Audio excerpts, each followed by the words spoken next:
Graça e paz a todos nessa segunda-feira. Quero desejar um bom dia a todos. Eu quero ler com vocês aqui em Romanos 1, versículo 1 e 2, que diz assim: Paulo, servo de Jesus Cristo, chamado para ser apóstolo, separado para o evangelho de Deus, abre parênteses, que ele antes prometeu pelos seus profetas nas santas escrituras, fecha parênteses, até aqui. O que me chamou a atenção nessa passagem é que Paulo, ele não apelou a pessoa de Jesus, digamos assim, ao ministério de Jesus terreno, né? Ele não apelou para a questão de Jesus ter sido um grande profeta, ter feito muitos milagres. Paulo não apelou também para o fato da conversão dele, que foi uma conversão milagrosa, né? Onde Cristo resplandeceu diante dele com uma luz tão poderosa que chegou a cegar os olhos dele, né? E falou diretamente com ele: Saulo, Saulo, por que me persegues? E aí ele pergunta: quem és tu? Eu sou Jesus, aquele que tu persegues. Então quer dizer, Paulo era um perseguidor, né, do caminho, como chamavam na época, né? Não existia a palavra cristão, era o caminho, né? Então Paulo mesmo em Atos diz que ele era perseguidor do caminho, né? E Paulo era um judeu, fariseu, que foi instruído aos pés de Gamaliel, que era um doutor da lei, né? Ele foi, como ele mesmo diz em Filipenses, ele foi circuncidado ao 8º dia, da linhagem de Israel, da tribo de Benjamim, hebreu de hebreus, quanto à lei era fariseu, quanto ao zelo perseguidor da igreja, né? Então, assim, Paulo que ele passou a se chamar Paulo quando ele se converteu. O nome dele era Saulo de Tarso, né? Saulo era um perseguidor da igreja e ele foi convertido no caminho de Damasco pelo próprio Senhor Jesus, né? E ele foi instruído pelo próprio Senhor Jesus. Ele não presenciou, juntamente com os outros discípulos, todos os milagres de Jesus, mas ele foi instruído em visão sobre tudo que aconteceu, né? Tanto que Paulo, a maioria das cartas do Novo Testamento foram escritas por Paulo. Paulo foi um vaso escolhido por Deus e foi extremamente usado. Paulo operava milagres também, Deus operava milagres através de Paulo, digamos assim, vamos falar assim, né? Porque, Paulo também adoecia, né? Então, ele próprio não era uma fonte de milagres, né? Mas Deus o usava para fazer milagres quando era da vontade do Senhor. E ele não apelou para nada disso. Paulo chega aqui falando aos romanos, né, que ele foi separado para o evangelho de Deus, que o Senhor antes prometeu pelos seus profetas nas Santas Escrituras. O que é relevante para Paulo, né, é isso. É que estava nas Santas Escrituras o testemunho de Cristo. E é isso que tem que ser relevante para nós nos dias de hoje, é que está tudo na palavra de Deus. Que nós podemos confiar que esta é a palavra. E temos a obrigação de confiar que esta é a palavra. Ora, aqui em Lucas, capítulo 16, nós vemos aqui o exemplo do homem rico e Lázaro, né? Que Jesus conta aqui a história do homem rico e Lázaro, né? Que havia um homem rico que se vestia de púrpura e linho finíssimo, alegrando-se diariamente com o seu luxo. E havia um certo mendigo chamado Lázaro, que foi colocado ao seu portão, cheio de feridas, e desejava ser alimentado com as migalhas que caíam da mesa do rico. Além disso, cães vinham lamber-lhe as feridas. E aconteceu que o mendigo morreu e foi levado para o seio de Abraão.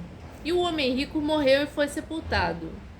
E no inferno ele ergueu os olhos, estando em tormentos, e viu ao longe Abraão e Lázaro no seu seio. E ele, gritando, disse: Pai Abraão, tem misericórdia de mim, e envia Lázaro para que possa molhar a ponta do seu dedo na água e refrescar a minha língua, porque eu estou atormentado nessa chama. Mas Abraão disse: Filho, lembra-te que em tua vida recebeste os teus bens, e Lázaro de igual modo coisas ruins, mas agora ele é confortado e tu atormentado. E além destas coisas, está posto um grande abismo entre nós e vós, de modo que os que quiserem passar daqui para vós não poderiam, nem tampouco de lá passar para cá. Então ele disse, olha só o que ele disse, o rico, que estava em tormento: eu suplico, pois, ó Pai, que tu o envies à casa de meu pai. Ele está pedindo que Abraão envie Lázaro à casa do pai dele, porque ele tem 5 irmãos, para que lhe dê testemunho, para que eles não venham também para este lugar de tormento. Olha só, ele pede a Abraão que envie Lázaro até a casa da sua família para falar: olha, pronto, existe o inferno, sim, e vocês podem ir para lá, portanto, cuidem, né, da vida de vocês, façam aquilo que é necessário, porque vocês podem ir para o inferno. Ele pede que Lázaro seja enviado. Mas olha o que Abraão diz: eles têm Moisés e os profetas, que os ouçam. Aí ele continua, e ele disse: não, pai Abraão, mas se algum dos mortos fosse até eles se arrependeriam. Então Abraão diz a ele: se eles não ouvem Moisés e os profetas, também não serão convencidos, mesmo que alguém ressuscite dos mortos. Então é por isso que Paulo fala das Escrituras. Paulo não tenta convencer ninguém através de milagres e sinais e prodígios, não. Porque se não ouvirem o que está escrito na palavra de Deus, não ouvirão ainda que alguém ressuscite dos mortos. Em Lucas 24, em uma das aparições de Jesus já ressurreto, havia 2 discípulos que também caminhavam, né, a caminho de Emaús, e Jesus se aproxima deles. E ele pergunta assim: que tipo de palavras são estas que tendes um com o outro enquanto caminhais e estáis tristes? Aí eles respondem: és tu somente um estrangeiro em Jerusalém e não sabe que nela tem acontecido nestes dias? Aí Jesus pergunta: quais coisas?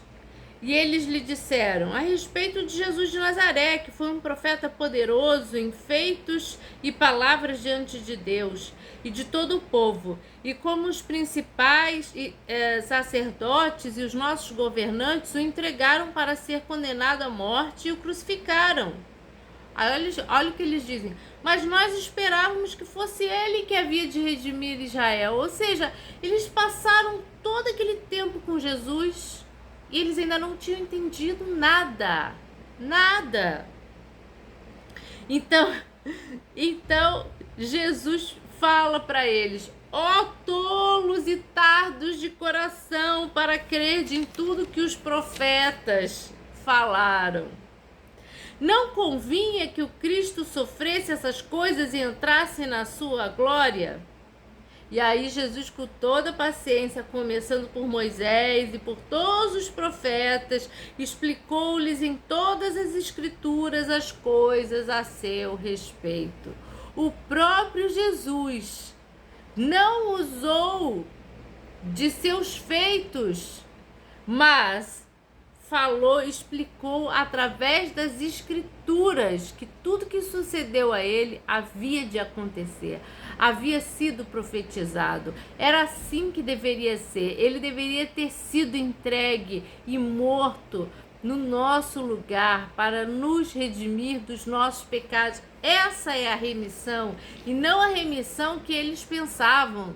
Eles pensavam que Jesus vinha para libertar eles da opressão do Império Romano, para libertar Israel dos romanos. Mas ele veio para libertar dos pecados. Ele veio para salvar do inferno. Ele veio para nos dar a vida eterna e vida com abundância. E isto estava escrito já, prometido nas Santas Escrituras, através de Moisés, no Pentateuco e através dos profetas. Todos os profetas profetizaram a respeito da nova aliança, né? do Messias, daquele que viria para salvar, né? Para redimir um povo santo para o Senhor, né? Um povo para habitar com Cristo na glória. Então, é por isso que Paulo começa essa carta aos Romanos aqui, enfatizando, né, que se ele é apóstolo, se ele é servo de Jesus, ele é tudo isso porque o evangelho foi prometido antes pelos profetas nas Santas Escrituras. E assim nós devemos ter esta confiança, né? Como também em 2 Pedro diz assim: porque nós não viemos a vocês com fábulas. Olha aqui, porque não seguimos astuciosamente fábulas imaginárias ao vos anunciar o poder e a vinda de nosso Senhor Jesus Cristo. Não é fábula. Jesus não só veio e fez milagres e profetizou e aconteceu e morreu e foi assassinado e foi derrotado. Não. Jesus foi prometido lá em Gênesis. A primeira promessa da Bíblia já é a promessa do Messias.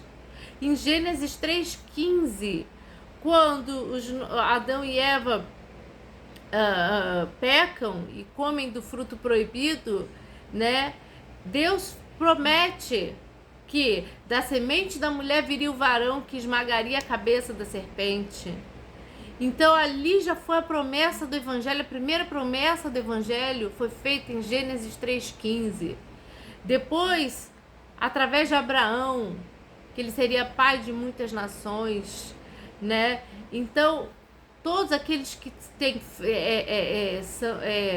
são filhos de Abraão são os filhos da fé, né? São aqueles que creem em Jesus e não vivem de obras mortas e não estão confiados em seus próprios méritos, em suas próprias obras, porque Abraão creu em Deus e isso lhe foi imputado como justiça. Então todos aqueles que têm fé em Cristo são os filhos de Abraão, né? O Israel de Deus hoje são aqueles não os que são descendentes pela carne e pelo sangue de Abraão, mas aqueles que são da fé. Esses são os verdadeiros filhos de Abraão hoje em dia.